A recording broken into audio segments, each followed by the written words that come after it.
بسم اللہ الرحمن الرحیم۔ رسول اللہ صلی اللہ علیہ وسلم نے ارشاد فرمایا، ان من افضل ایامکم یوم الجمعہ فاکثروا علی الصلاة فیہ فاکثروا من الصلاة فیہ۔ فرمایا تمہارے دنوں میں سب سے بہترین دن جمعہ کا دن ہے، اس لیے اس دن مجھ پہ کثرت سے درود پڑھا کرو۔ فإن صلاتكم معروضة علی، اس لیے کہ تمہارا درود مجھ تک پہنچایا جاتا ہے۔ صحابی نے پوچھا، یا رسول اللہ کیف تعرض علیک صلاتنا وقد ارمت، ہمارا درود آپ تک کیسے پہنچایا جائے گا جبکہ آپ جب دنیا سے جائیں گے، قبر میں جسم آپ کا ختم ہو جائے گا، تو ہمارا درود آپ تک کیسے پہنچے گا؟ تو آپ صلی اللہ علیہ وسلم نے فرمایا، ان اللہ حرم علی الارض اجساد الانبیاء، اللہ تعالیٰ نے پیغمبروں کے جسموں پر زمین پر پیغمبروں کے جسموں کو حرام کر دیا ہے۔ زمین کسی پیغمبر کے جسم کو کبھی ختم نہیں کرتی۔ تو یہ بھی امت کا اجماعی عقیدہ ہے کہ جتنے بھی انبیاء ہیں ان کے جسم بالکل سلامت رہتے ہیں۔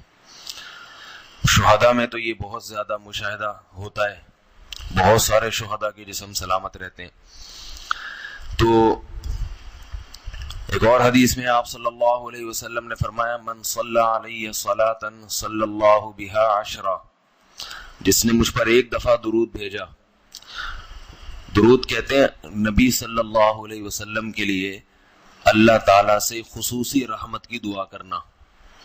ایک ہوتا ہے عام دعا، کسی کے لیے بھی رحمت، صلات کہتے ہیں خصوصی رحمت جو اللہ اپنے خاص بندوں پہ کرتا ہے۔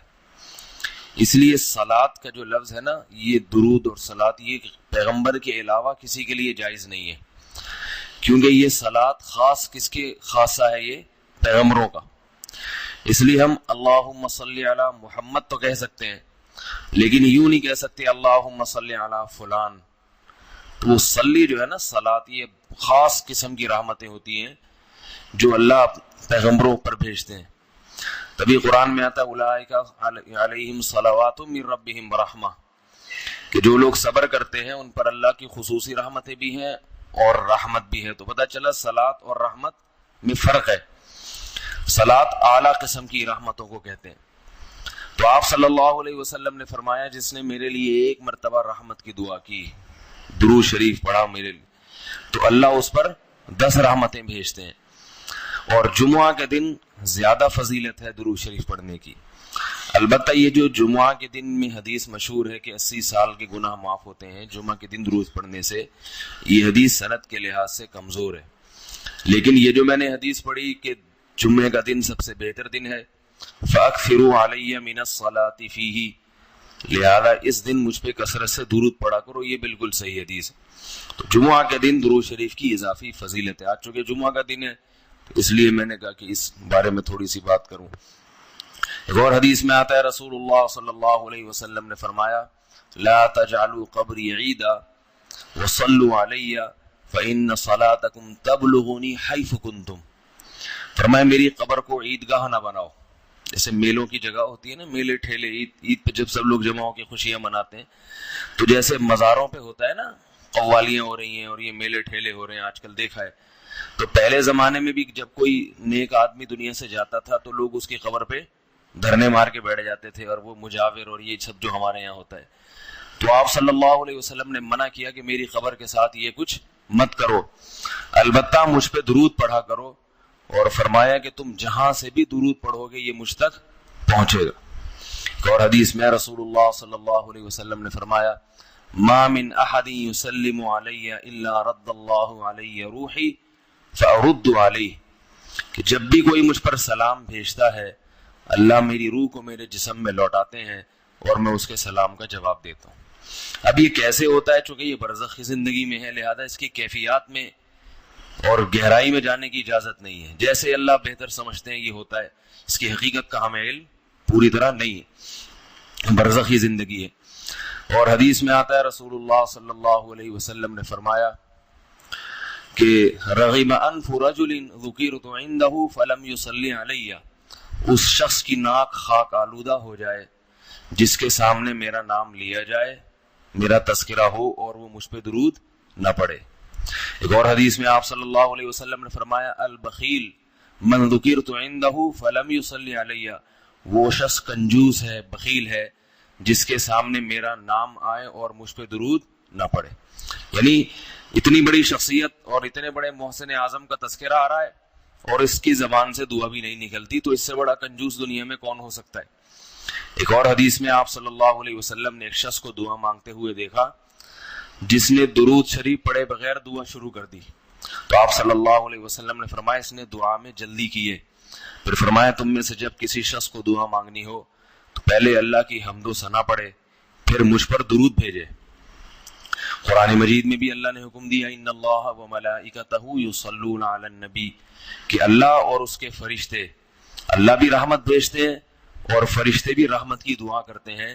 یا ایھا الذین آمنوا صلوا علیہ وسلموا تسلیما، اے ایمان والو تم بھی محمد صلی اللہ علیہ وسلم پر درود بھیجا کرو اور سلام بھیجا کرو۔ درود اور سلام میں فرق یہ ہے کہ درود اللہ کی رحمت اور سلامت کہتے ہیں کہ ہر برائی سے، ہر مشکل سے، ہر مصیبت سے بچائیں، تو کمال جبھی ہوتا ہے جب اللہ ہر شر سے بچا لیں اور اضافی رحمتیں بھی بھیجیں۔ تو علماء نے درود شریف کی حکمتوں میں لکھا ہے کہ درود شریف جو اللہ نے ہمیں پڑھنے کا حکم دیا، اس کی بنیادی وجہ تو سب کو معلوم ہے کہ سب سے زیادہ احسانات اس کائنات میں اللہ کے بعد کس کے ہے؟ محمد صلی اللہ علیہ وسلم۔ تو آپ صلی اللہ علیہ وسلم کے احسانات سب سے زیادہ ہیں انسانیت پر، انسان کو انسان آپ صلی اللہ علیہ وسلم نے بنایا، اور اہل اسلام تو سب سے زیادہ ان احسانات کے تلے دبے ہوئے۔ تو ہم کوئی بھی عبادت اگر کر رہے ہیں، دعا بھی اگر مانگ رہے ہیں، تو یہ بھی کس کی وجہ سے توفیق مل رہی ہے؟ نبی صلی اللہ علیہ وسلم، کیونکہ آپ صلی اللہ علیہ وسلم نے ہی یہ ساری چیزیں سکھائی ہیں۔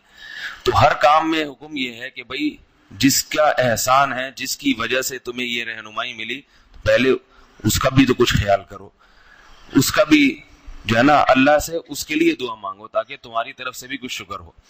دوسری بات علماء نے لکھی ہے کہ اس میں حکمت یہ ہے کہ درود شریف پڑھنے سے توحید کا عقیدہ مضبوط ہوتا ہے۔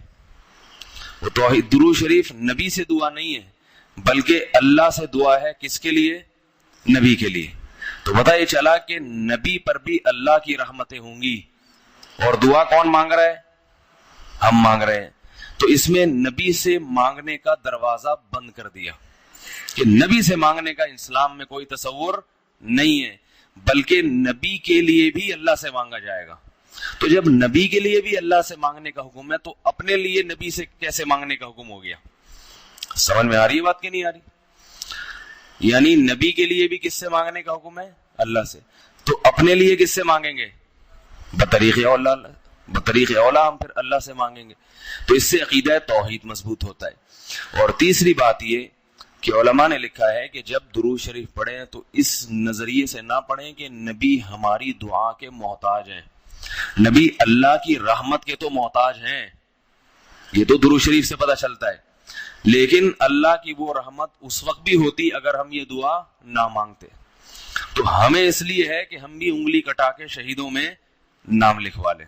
سمجھ رہے ہیں نا؟ اس کی حضرت مولانا اشرف علی تھانوی رحمہ اللہ نے بڑی پیاری مثال دی، فرمایا کہ جیسے کوئی بادشاہ اپنے شہزادے پر کچھ انعام کرنا چاہے، بادشاہ تو چاہتا ہے نا اپنی اولاد کو نوازنا، اپنے محبوب، شہزادہ اس کا محبوب ہوتا ہے، تو آپ اگر بادشاہ سے سفارش کر دیں کہ حضرت یہ تحفہ آپ اپنے شہزادے کو دے دیں یا یہ فلاں چیز اپنے شہزادے کو، تو بادشاہ تو پہلے بھی دے رہا ہے، لیکن آپ کے کہنے سے وہ اور خوش ہو جائے گا، اور خوش ہو جائے گا کہ بھئی دیکھو جو کام میں چاہتا تھا یہ بھی اسی کی درخواست کر رہا ہے، تو نتیجہ کیا نکلے گا؟ تھوڑا سا آپ کو بھی دے دے گا وہ، ٹھیک ہے نا، کہ چلو یہ گڑ تم بھی منہ میٹھا کر لو اپنا، تم نے اتنا اچھا کام کیا۔ اور اگر آپ کسی کو حکم دیں اس کے دشمن پہ خرچ کرنے کا، آپ جا کے کہیں بھائی وہ تمہارا دشمن ہے، تمہارا دل چاہتا ہے اس کا گلا دبا دو، تو ایسا کرو اس کو ہدیے ودیے دیا کرو، تو کہے گا میں اس کو گلا دبانا چاہتا ہوں اور تو ہدیے کی ترغیب دے رہا ہے تو میں تیرا بھی گلا دباؤں گا۔ تو دشمن پہ خرچ کرنے کا جب حکم دیا جاتا ہے تو اس سے سامنے والا غصے میں آتا ہے. دوست پہ خرچ کرنے کا, احسان کرنے کا جب آپ کسی کو کہیں گے تو وہ خوش ہوتا ہے. باپ کو اگر کہا جائے نا اپنے بچوں پہ اور کھلائے کریں, بڑی خوشی ہوتی ہے, تو باپ کا دل اور سینہ اور چوڑا ہو جائے گا. تو ایسا ہی اللہ تعالیٰ کو اپنے رسول صلی اللہ علیہ وسلم سے محبت ہے. اللہ تو خصوصی رحمتیں بھیجیں گے ہی, لیکن ہم اگر اللہ سے درخواست کر دیں گے کہ اللہ تو خصوصی رحمتیں بھیج, تو اس میں تھوڑی سی ہماری بھی کیا ہو جائے گی, دخل اندازی ہو جائے گی. اللہ تو ویسے ہی کر رہا ہے, تو اللہ کہے گا چلو تو نے بھی سفارش کر دی تو ان پہ تو کر ہی نہ ہوں, یہ 10 رحمتیں تجھ پر بھی ہو جائیں گی. اور چوتھا فائدہ کیا ہے درود شریف پڑھنے کا, کہ انسان کے دل میں محمد صلی اللہ علیہ وسلم کی محبت بڑھتی ہے. انسان جس کے لیے دعا مانگتا ہے لاشعوری طور پہ, نبی صلی اللہ علیہ وسلم کی جتنی زیادہ محبت ہوگی اللہ کی خود بخود اتنی ہی زیادہ ہوگی, کیونکہ نبی سے محبت اللہ ہی کی وجہ سے ہوتی ہے, یہ الگ الگ چیز نہیں ہے. اللہ کے رسول ہے نا, اسی وجہ سے تو ہے. تو جتنی محبت بڑھے گی اللہ کی محبت اتنی زیادہ. اور پانچواں فائدہ کہ جتنی نبی کی محبت ہوگی, انسان کو جس سے محبت ہوتی ہے اس کی اتباع آسان ہوتی ہے, بغیر دلیل کی بھی مانتا چلا جاتا ہے. جس سے نفرت ہوتی ہے نا, اس سے ہر بات پہ دلیل, کیوں بھائی ایسا کیوں ہے.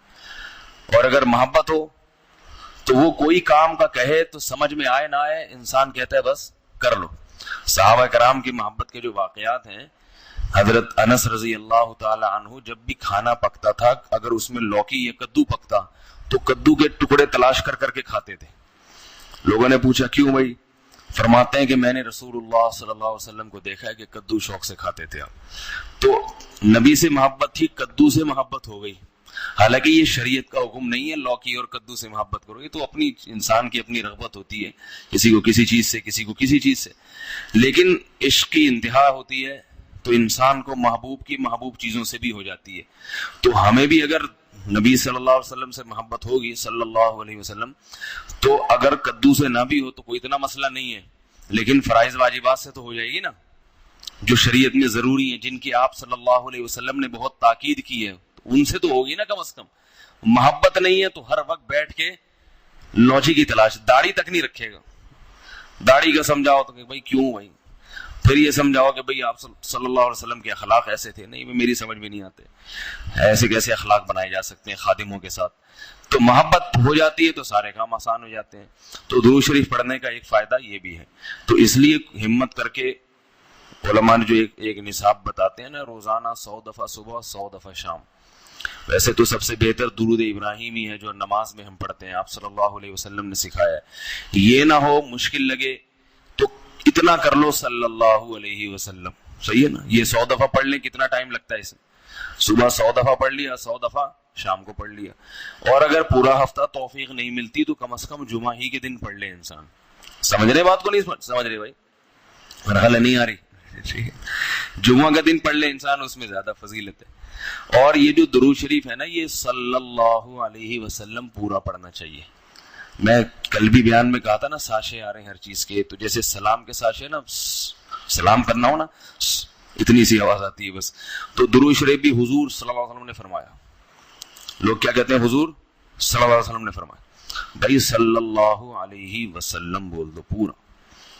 لکھنے میں بھی علماء نے بیان کیا ہے کہ مجلس میں, کسی مجلس میں جب آپ صلی اللہ علیہ وسلم کا نام آئے تو کم از کم ایک دفعہ درود شریف پڑھنا واجب ہے. بار بار واجب نہیں ہے, بار بار افضل ہے. مجلس میں جب ایک دفعہ نام آیا تو پہلی دفعہ بہرحال واجب ہے, یا کم از کم ایک دفعہ اس مجلس میں. بار بار پڑھنا ضروری نہیں ہے, بہتر ہے. تو یا تو پڑھے ہی نہیں, ایک دفعہ پڑھ لیا کافی ہے, لیکن پڑھیں تو پھر ساشے نہ لے کر آئیں. درود شریف کو بگاڑے نہیں, پورا ہونا چاہیے صلی اللہ علیہ وسلم. اور اگر آپ کو ڈر یہ ہے کہ نہیں بار بار پڑھنے سے میری زبان گھس جائے گی, نقصان ہوگا اور توانائی کم ہو جائے گی, روزہ زیادہ لگے گا, تو ایک ہی دفعہ پڑھ لے, مگر طریقے سے پڑھ لے, ساشے نہ لے کر آئے صلی اللہ علیہ وسلم, اس طرح نہ کرے. اسی طرح لکھنے میں بھی آپ صلی اللہ علیہ وسلم کا جب نام آئے تو مجلس ایک ہے تو ایک دفعہ کہہ دے آدمی زبان سے. لکھنا واجب نہیں ہے, آپ صلی اللہ علیہ وسلم کے نام کے ساتھ درود شریف لکھنا واجب نہیں ہے, افضل ہے. تو یا تو اگر یہ ڈر ہے کہ میں نے لکھ دیا پورا نام تو میرا پین گھس جائے گا, سیاہی کا خرچہ زیادہ آئے گا, پیسے زیادہ بھرنے پڑیں گے مجھے, مہنگائی کا دور ہے,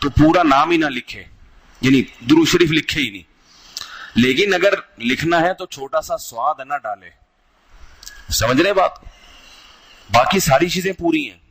یہ نہیں کہ والد محترم میں صرف واو لکھ دیا, ابا خود ہی سمجھ جائیں گے والد کی بات چل رہی ہے, ٹھیک ہے نا. زید کا نام آیا تو صرف زے لکھ دیا, کبھی ہوتا ہے ایسے؟ ہوتا ہوگا شاید آپ کے یہاں. اور جتنی باتیں آ رہی ہیں صرف کچھ ساشے پیش کر دی, ایسا نہیں ہے. جب درود شریف لکھنے کی بات آتی ہے تو صرف چھوٹا سا سواد ڈال دیا. تو بھائی اتنی تکلیف اگر ہو رہی ہے تو نہ لکھو, کوئی فرض تھوڑی ہے. لیکن اگر لکھنا ہے تو احترام کا تقاضا کیا ہے, پورا نام لکھا جائے صلی اللہ علیہ وسلم. دیکھو حدیث کی اتنی بڑی بڑی کتابیں محدثین نے جو لکھی ہیں, کتنی بڑی بڑی کتابیں. جب بھی آپ صلی اللہ علیہ وسلم کا نام آئے گا تو محدثین پورا درود شریف لکھتے ہیں صلی اللہ علیہ وسلم. کسی حدیث کی کتاب میں, امام بخاری کی ہو, امام مسلم کی ہو, یا ابن ماجہ ہو, یا صحیح ستہ کی جتنی کتابیں اس کے علاوہ بھی ہیں, جب درود ہوگا تو پورا صلی اللہ علیہ وسلم ہوتا ہے. تو لکھنے میں بھی اس کا اہتمام کرنا چاہیے, پورا نام لکھ دیا جائے.